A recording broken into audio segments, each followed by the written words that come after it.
County Courthouse, a man accused of kidnapping and sexually assaulting a teenager in Star is now being held on $1 million bail, what prosecutors say surveillance video shows. And I do conclude that at this time you are a danger to the good order of society. I'm your Nampa neighborhood reporter Keith Burrell at the Canyon County Courthouse as Brian Lemke is sentenced for his role in the death of his 12-day-old son. A major corridor closed to mudslides. Probably 6 to 8 feet deep. Debris, dirt, and mud, and trees. On State Highway 21, I'm neighborhood weather reporter Isaiah Sharp riding along with ITD crews as they clear debris from the roadway.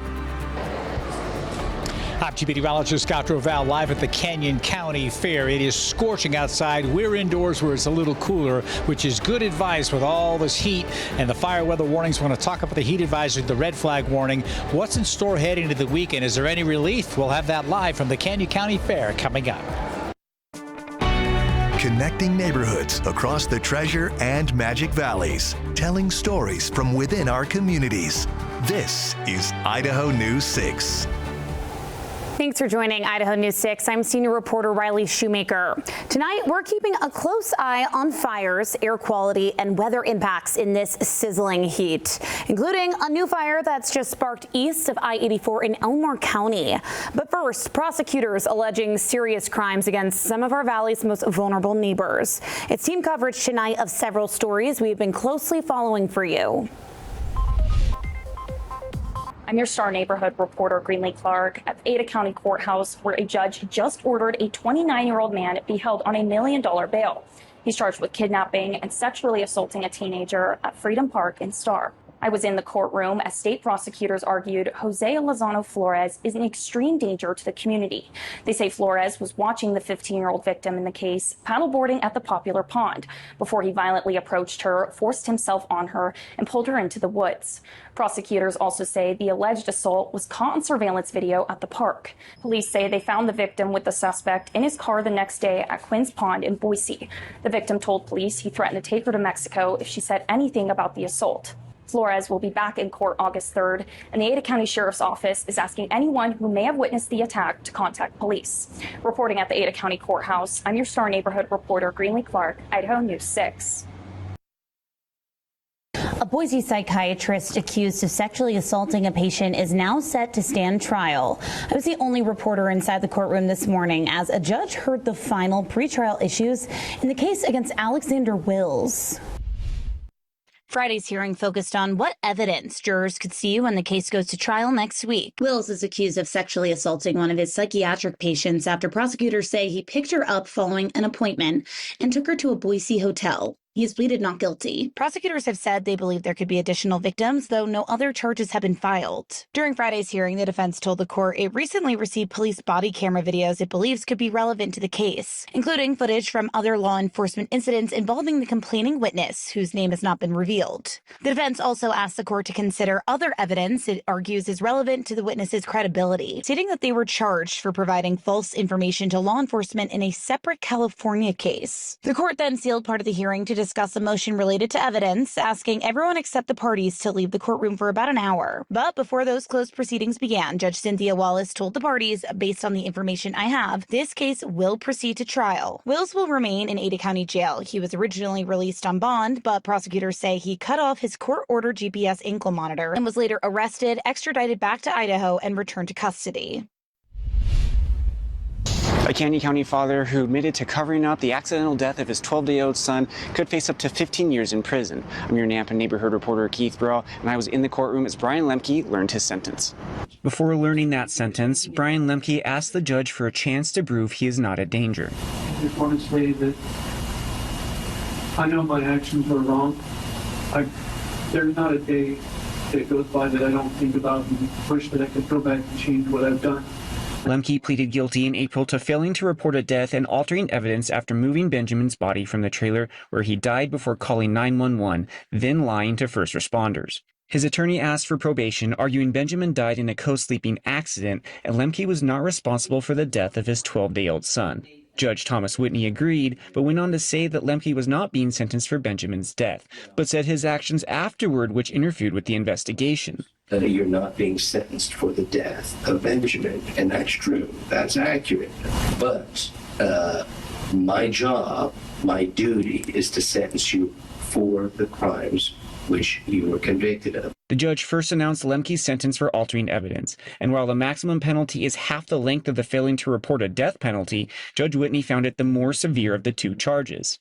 It is the judgment of the court that you be sentenced to the custody of the State Board of Correction for a minimum determinate period of confinement of 5 years. Whitney then sentenced Lemke for failing to report his son's death on time.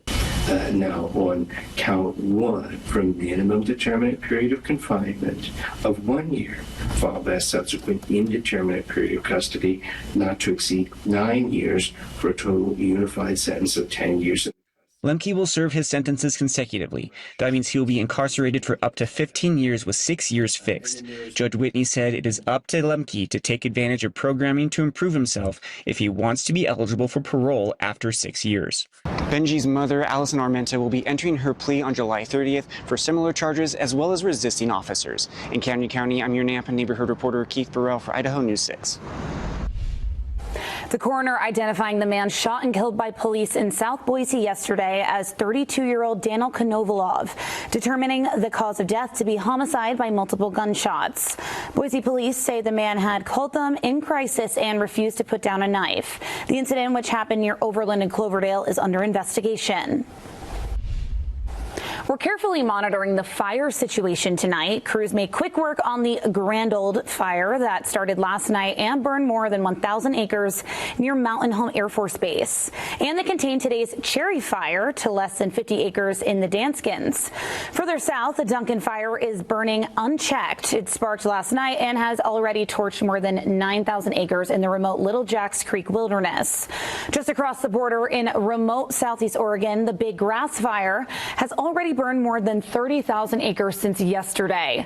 The view from the Alert West situational awareness platform shows the fire burning overnight before the view is just completely obscured by smoke.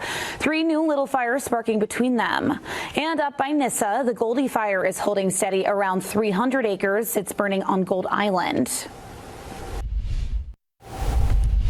And we have an update on that fire that just sparked east of I-84 out near the Boise Stage Stop area. So this looks from Alert West Situational Awareness Program is what we're looking at right now. And the newly named Beck Fire, it was first reported only 20 minutes ago. It's already grown to 80 acres. So we're going to keep you alerted on that as we learn more with all the updates, but we're going to throw it out to our Scott Dorval, who's out in the field right now. Scott, how's it out there? I know it's a scorcher. I'm glad to see you're inside.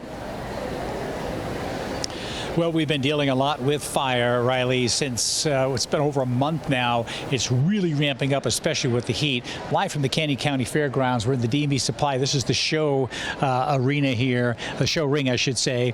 And we've got a dairy show going on right now. So we'll talk a little bit more about this. We'll have Morgan from the assistant manager of the Canyon County Fair to talk a little bit more about what's going on. I want to talk a little bit about the fire and the heat. It's just been a difficult situation, and today we're peaking with that heat.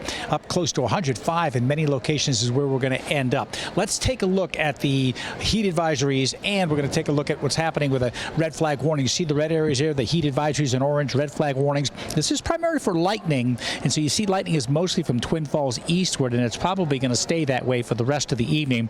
And notice the view, 100 degrees in Boise. Now the smoke outside of Boise, temperatures are up on both sides. We've got temperatures over 100 degrees in most locations. In fact, we see 103 right here in Caldwell, 102 in Glens Fair, and I can tell you it is absolutely sizzling outside, but it's beautiful inside this building, that's for sure.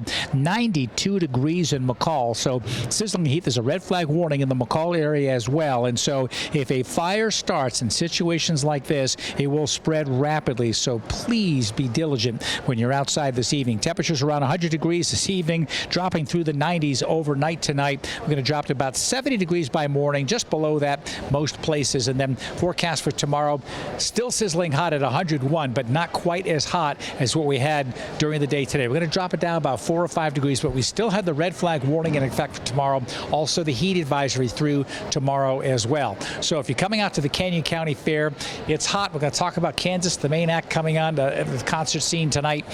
outside it'll be hot. Be sure to hydrate. And of course, you want to get relief from the heat by coming indoors and coming in to the DME Supply Show ring. This building is beautifully air conditioned right now, and it's very comfortable. So just keep that in mind. Try not to stay outside too much, but you can still come out to the fair because no thunderstorms like we had last night. So we'll throw it back to you right now. But again, I want to talk about a forecast for the weekend that's still hot, but there is a little bit of relief that's coming up in my extended forecast. Speaking of traffic, drivers may want to avoid parts of Boise and the Greenbelt tomorrow morning, or expect delays and detours as the Ironman 70.3 race starts at Lucky Peak and makes its way along the Greenbelt and out Pleasant Valley Road. Coming up at 6, Idaho Backroads neighborhood reporter Steve Dent introduces us to some of the athletes who will be competing. On State Highway 21, I ride with ITD crews as they clear debris and mudslides from a major corridor.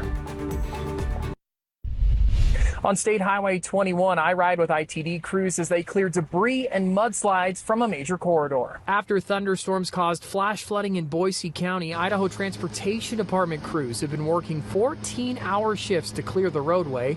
Some slides as tall as 10 feet deep are being moved by dozers and dump trucks. Culverts under the roadway that would normally divert water are completely clogged, leading to erosion. ITD tells me they expect the highway to reopen next Wednesday. But if the weather holds, they could have it open sooner. The hits keep coming for the Grand Jean area. Take a look at the flash flood damage at the Grand Jean Trailhead and Campground. Both are now closed and cleanup won't be easy. So it could be a while before they reopen. Idaho Backroads neighborhood reporter Steve Dent is working to bring you more on this story. If you've been impacted or know someone who has, please reach out using the information on your screen. Wind damage has closed Hell's Canyon Park along the Idaho border. Thursday night's gusts knocked down at least 15 large trees. The boat launch also sustained minor damage. It's not clear when the park will reopen. And deep in the Payette National Forest outside Warren, the Porphyry Bridge on the South Fork Salmon River Trail is closed. It's no longer safe after a large boulder hit the North Tower. Crews plan to get it repaired this year. Head up, GPD meteorologist Scott Rovell live at the Canyon County Fair. Lots of events going on outdoors in the heat, indoors in the air conditioning as well. We're going to talk about everything that's occurring here tonight for the rest of the weekend as well. If you want to come out to the Canyon County Fair, we're saying come on down. Just bring a lot of water with you. My extended forecast for the weekend, still on the hot side, but there's a little bit of a light at the end of the tunnel. I'll have that coming up. Scott Dorval with your Idaho News 6 forecast. Back live at the Canyon County Fair. Nice air conditioned inside the D&B Supply Show ring. We got an event going on behind us here, the Dairy Show. There's all kinds of events going on. We're going to talk about the weather in a bit, but if you're coming out to the Canyon County Fair, I want to introduce you if you haven't seen her before. Yesterday we spoke with Morgan Lutkin. She's the Assistant Fair Director. I want to say manager, but Fair Director. Morgan, all kinds of things going on at the fair. So many things. I couldn't even begin to tell you where to start exactly. We're here right now at the Dairy Cattle Quality and Showmanship. So that's in O'Connor Fieldhouse in our D&B Supply Show ring. We've got livestock shows happening all over the place, but we also have our carnival, we've got food, we've got expo, and then most of all, we have our Bymark concert series tonight. So Kansas, opener starts at 7:30. Kansas will be on after that, but make sure everyone knows to stick around for the drone show. We've got night 2 of 2 for our drone show tonight immediately after the concert series. And how did night 1 go? It was awesome. It was spectacular, and we can't wait for people to see it tonight. This is exciting. You said drone show, and I just immediately perked up. That's an amazing setup. And then do we have somebody on the main stage tomorrow as well? Yes, we do. We have Clay Walker and Sawyer Brown on our main stage tomorrow night. Sold out show for the last couple of weeks, so it should be a good time. Fair admission, general fair admission gets you to the concert. There's reserved seating. Clay Walker, Sawyer Brown sold out, but we've got anyone coming to the fair can come get general admission seats. Go. Morgan, thank you so much. Lots going on here. We'll make sure everybody drinks lots of water. Bring lots of water with you to the fair here. And again, keep in mind, the heat will be with us through the weekend, but today we're at the peak of the heat, certainly. Let's take a look at the graphics. I want to show you what the temperatures in Boise Meridian. We're sitting right around 100 degrees, which isn't too terrible considering there are places that are 104, 105 right now. Absolute sizzling heat indeed. There's 105 in Mountain Home, the 107 in Glens Ferry right now. Absolutely baking. That is dangerous heat there. So even on the roadways, just be sure you've got supplies. Make sure your car's in good working order. You just hate to break down in a situation like this. Air quality has been awful in Ontario. 162 in the red air quality, orange air quality. Notice the graph there. That's for the Caldwell area where we are now. We've popped up into red. Now we're back down into orange, and it is coming down. Let's hope it continues to thin out tonight, but likely to come back. Look at this live satellite view showing smoke. Look at those fires in Oregon. That is all fire smoke. And notice the one in southeast Oregon, that smaller plume. I want to show you what that looked like on the ground here just about 30 to 40 minutes ago. This is the situation in Oregon right now. Look at the fires raging across the desert here. This is south of Burns, and this is just a small snippet of what's happening in Oregon right now. And this smoke isn't necessarily heading in our direction. Smoke in northeast Oregon is, and so it's a horrible fire situation that's likely to not get much better because of the heat. We may get some relief in the beginning of August, which would be a lot better, but tomorrow still 101 degrees in Boise. Get ready for that one. McCall, we topped 90 degrees today. And it's going to top 90 degrees the end of next week, but we're in the mid-80s right now. Quick check at the forecast shows hotter than normal conditions all the way through the rest of July. Forecast for tomorrow, we could take 103 in Emmett, 101 in Boise. It's better than 105 and 107, but Riggins still at 106 degrees. Idaho City at 97. My extended forecast brings a little bit of a dip in temperature down into the mid-90s Monday and Tuesday. That's the only leap before back to 102 heading into next week. Again, live at the Canyon County Fair. We're going to talk a little bit more at the end of the show. Keep cool, everybody. I'll have a complete extended forecast coming up. In Twin Falls, the long-anticipated In-N-Out opening day has finally come. In-N-Out in Twin Falls is officially open. Dozens of people lined up overnight at the new Canyon Rim location. Some fans waited up to 16 hours to be first in line. About 100 staff members gathered for a photo opportunity before opening the doors early.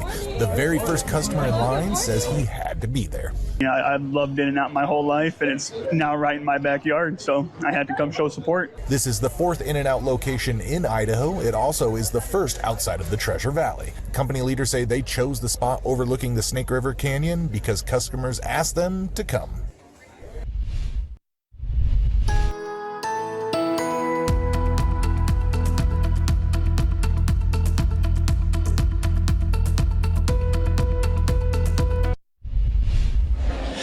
Back live at the Canyon County Fair, talking about the extended forecast. More heat tomorrow, still above 100, but not quite as hot as today. The coolest weather, if you want to call it that, early next week as we go into Monday and Tuesday. The temperatures drop just a little bit. Here we are live at the Canyon County Fair. 4-H, of course, is a huge part of the fair. And this right here, how to feed a chicken.